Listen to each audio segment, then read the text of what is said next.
battles, and we are now on to the development of Athens and the Athenian Empire. So, particularly from here, we see a bit of a difference in transformation after the battles and how the Greek cities handle themselves from here.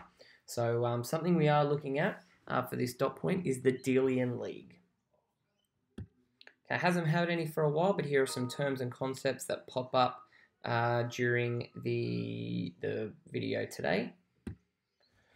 So, in terms of the origins, well, first of all, the idea that named the Delian League, that's a modern day term.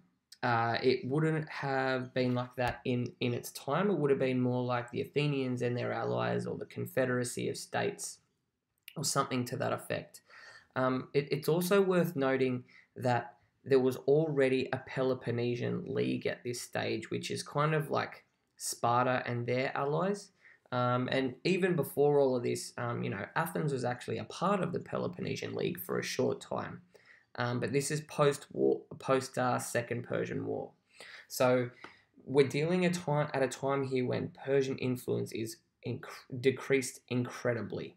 Okay, and without that power there, Persian power there, who's going to fill that void and take the mantle of the leader? In effect, the Spartans step down.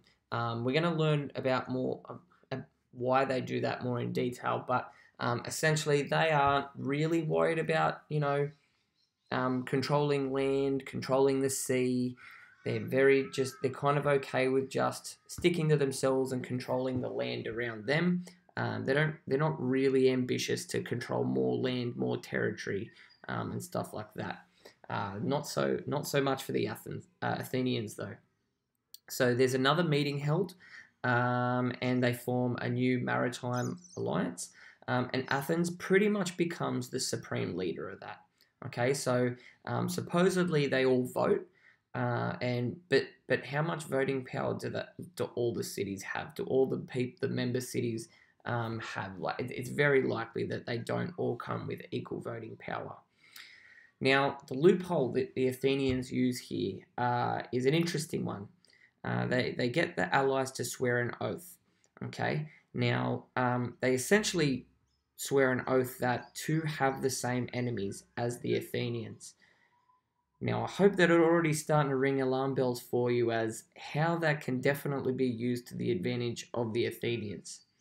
Essentially, they would throw supposedly I should say, they throw iron bars into the sea, and they can be released from their oath when those iron bars rise back to the surface. So, in other words, this is essentially a permanent membership to the Delian League. The intention's pretty straightforward. Supposedly, the Delian League want to liberate Ionia from the Persians.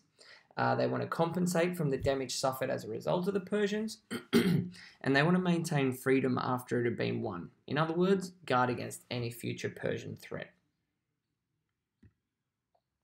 So it's uncertain about completely which states joined, city-states. Some of the large island states were in there with Athens as founding members, and we've got a lot of Ionian city-states who are finally feel free to break away from Persian control. But in order to do this, you need to think about funding is absolutely necessary. To be able to organize so many cities and so many ships and so many men, this needs funding. And it's Aristides the just who works out the methods. So some places are providing gold, some are providing gold and ships, which with a crew, for the record. Persian threat diminishes, so as the Persian threat diminishes, I should say, some league members kind of became a bit resentful that they were having to pay gold and ships. So again, also the island of Naxos tries to secede, or in other words, break away from the Delian League. It doesn't want to be a member anymore, and Athens responds with the league under Cimon, and this idea of, swear to have the same enemies as the Athenians is essentially used here as a bit of a loophole for Athenians to do what they want. And the last thing to talk about is the idea at the Battle of Yuri, Madonna River. Where this isn't a battle like the other ones. It's just something associated with the Delian League. But in 467 BC, Xerxes assembles a major military force against Greece. The Delian League kind of gets wind of it. Cimon takes out 300 ships. He sinks 200 Persian ships, and he crushes the Persian land forces as well. There's a slight kind of fleet south in the island of Cyprus as well, and Cimon and the Delian League sort them out as well.